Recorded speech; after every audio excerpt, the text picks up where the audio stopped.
Chapters and Cheesecake, Chapters and Cheesecake, Chapterly Delicious. Hey everyone, welcome to our channel, Chapters and Cheesecake, where we review books and cheesecake. We are so excited for our first episode. Our chapters today will be Amari and the Night Brothers by B.B. Alston, and our cheesecake is a New York style from Kroger. It's full of magic, mystery, family, and fun, and we can't wait to talk about it. Amari and the Night Brothers is about this girl, Amari. Her brother has gone missing. The police can't find him, but Quentin has sent her a briefcase that gives her a nomination for tryouts at the Bureau of Supernatural Affairs. Amari, Amari thinks that she can find out what happened to her brother at the Bureau. All right, so let's get into it. So, what do you want to do first? Do you want to eat the cheesecake, try the cheesecake, or talk about the book? You want to try it first, and then we'll start talking about it? Yeah, we can try it first. All right. So again, this is a New York style cheesecake from Kroger. So it's just a plain, simple cheesecake. It better be good. All right, come on, let's try it.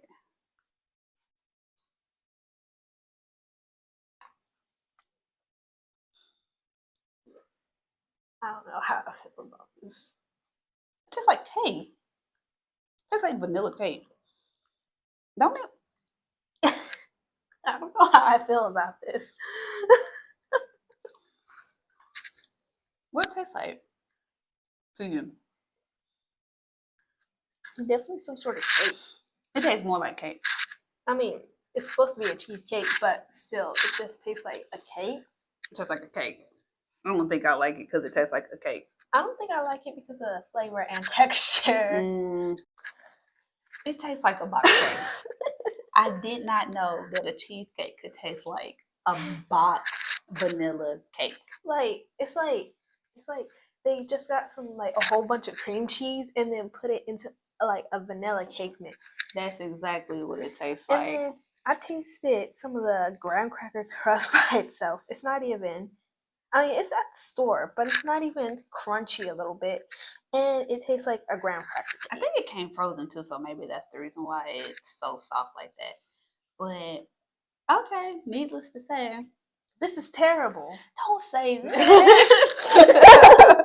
Don't say that. It's just not what we like. Okay, so Amari and the Night Brothers. I really liked this book. It was fun. It was exciting. I was really hoping that Amari would find her brother in the book. Her mom at the beginning of the book. Well, let's start from the beginning. So, spoiler. So, Amari and what's the girl's name from her school? Emily. Emily.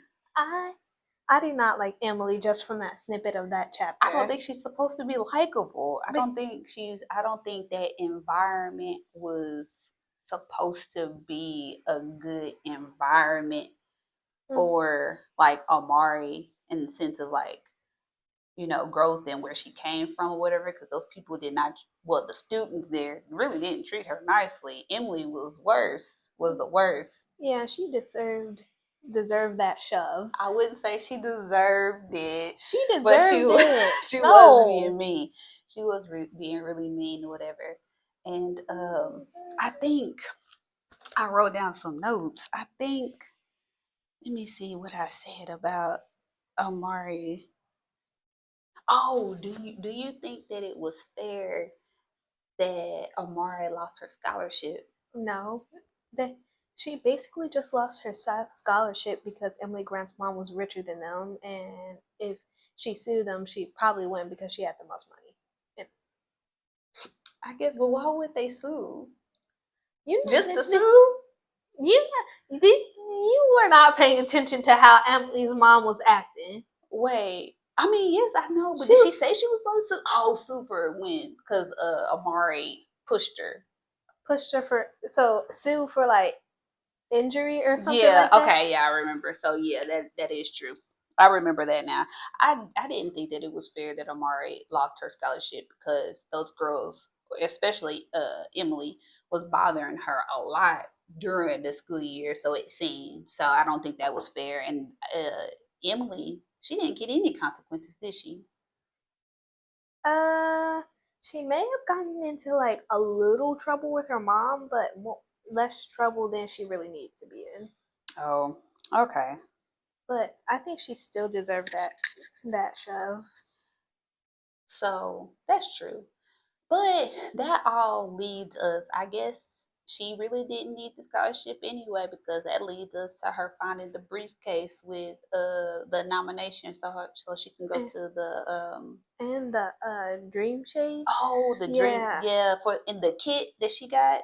I think that was just like with the briefcase Okay. to like sort of in a way explain where Quentin Was was. I thought that was cool. Her going up to the top of the roof and seeing all the things that she saw and actually seeing Quentin through the glasses. Yeah, it was like more so like an interactive recording in a way. And that was really cool. That was really cool. How so? What did you think about Amari's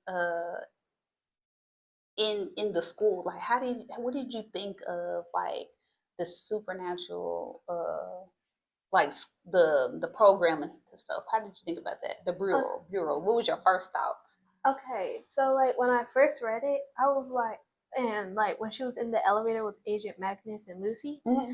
I was like, dang, this elevator is kind of mean. So I asked you off camera, like, what was your favorite part of the book? But I think I had so many favorite parts because going back to the beginning of the book, I liked, I liked the broaden your horizons kit. I thought that was cool. I thought the delivery man when he delivered the stuff, I thought that was funny. I thought that was cool. It I was funny because she thought he was homeless and he thought it that was those rags were the lightest fashion.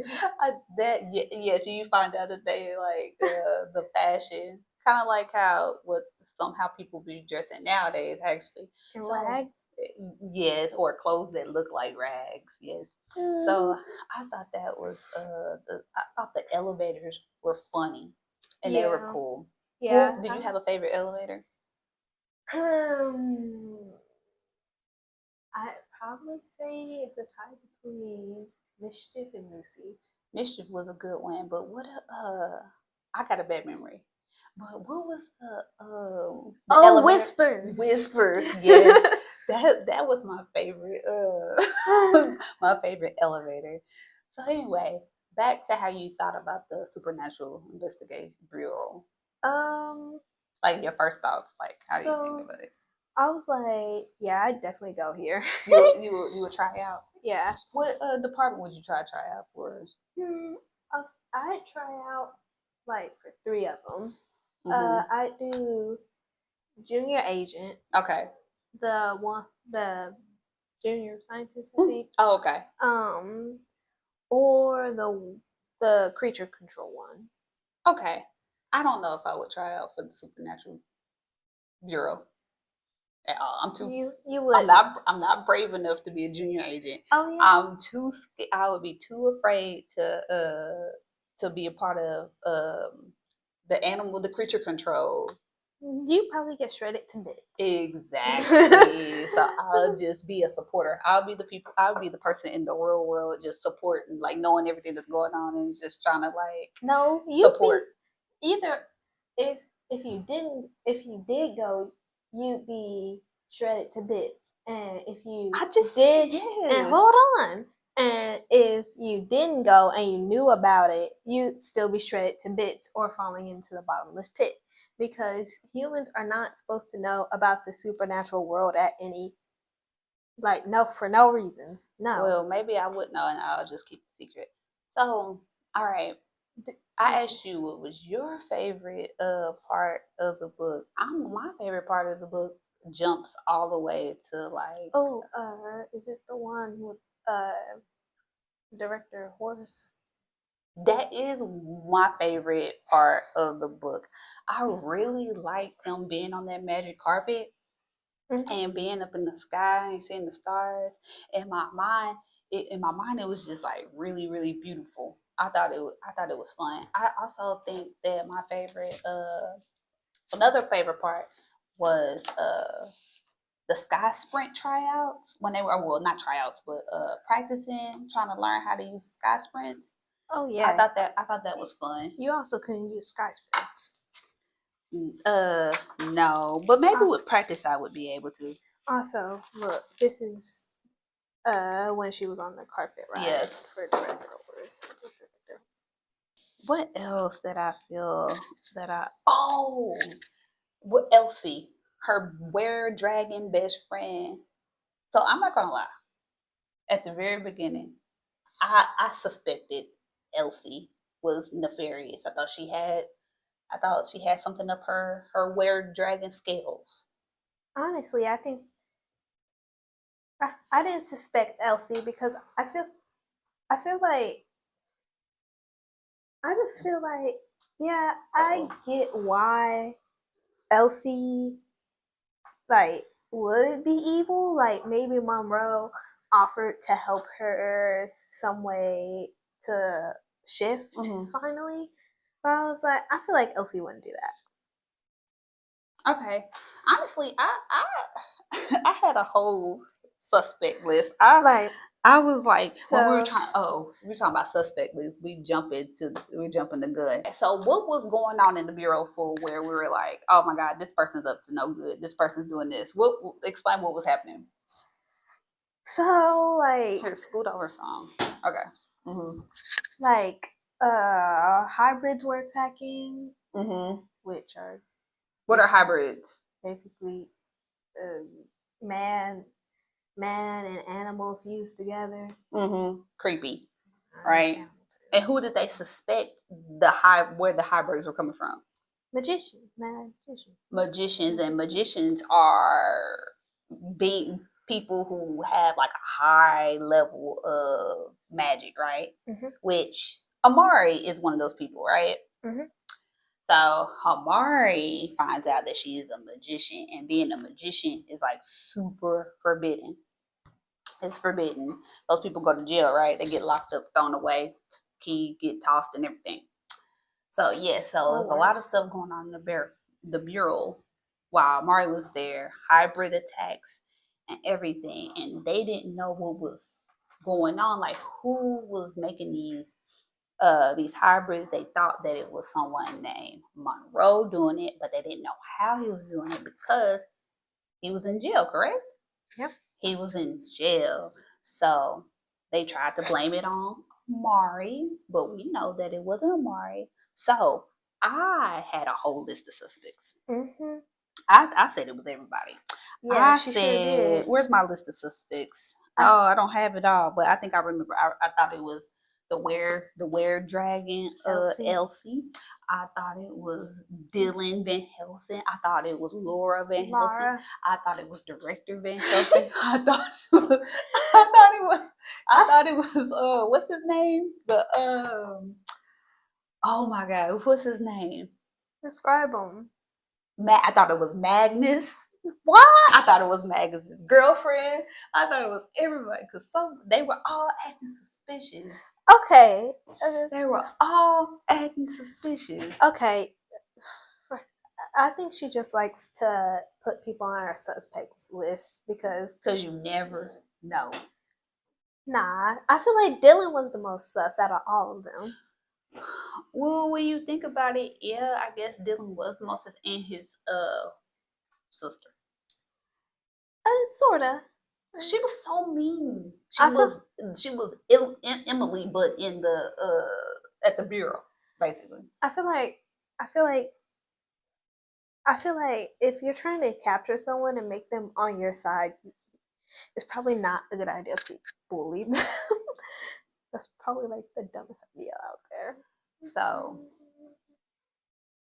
I feel like another thing that was like kind of funny to me was like the social media name for the supernatural world. Yes, that was funny because I did a read along. I had the book and I listened to the audio book, And when the girl who was reading it, and she started reading the name, I was like, "There's no way." It was like gurgur, and the reason why we couldn't pronounce it because we humans didn't have that many tongues. I bet I could pronounce it. So that was funny. So by the time we get to the end, what do we find out? We find out that Dylan was the suspect. He was the suspicious one. We find out that what? He's a magician. We found out that his sister, that we didn't even bring up sister. So Amari's brother was also missing with another girl. Her name was Maria Van Helsing. So the Van Helsings is a whole line of people who worked at the Supernatural Bureau, Affair Bureau. It's such a long name to me. So yeah, so we find out at the end that Dylan was helping Monroe. That Dylan's sister Maria is also a magician, but she used her powers for good. Yeah. Van Helsing, their father, he's not a magician because it kind of skips every so often. So we find that out. What else did we find out? So it doesn't look. It looks like Amari has like a secondary power, maybe. Oh yeah, she might have a secondary power, so that was exciting. Uh, and Quentin and his partner were under like some sort of curse. And they were able to get Maria out of it, but Quentin was still in it. Yeah. But they were able to talk telepathically through Maria. Yeah. So it kind of ended on a good note. Honestly, I kind of feel like talking to someone who sleep through someone is a little awkward. Yeah, it seems like it would definitely be super awkward to do that. So like overall, what do you think of this book? Because you've read like how many times? You've read it. So I read it once. I read it that one time. I decided to reread it. Okay. How many? Again. So 4 times at least. Yeah. Okay. So at least 4 times she's read it, and I've read it twice, whatever. And it was a great book. So what would you? How many stars would you give it? Would you give it like a read? How many cheesecakes would you give it? That's a good one. How many cheesecakes would you give it? 5. 5 being the greatest. Yeah, probably 5 cheesecakes. You give it 5 cheesecakes? Yeah, okay. How many cheesecakes would you give it? I would give it 5 cheesecakes. I would give it 5 cheesecakes. So, and how many cheesecakes would you give? 0. 0. Whoop, whoop, whoop.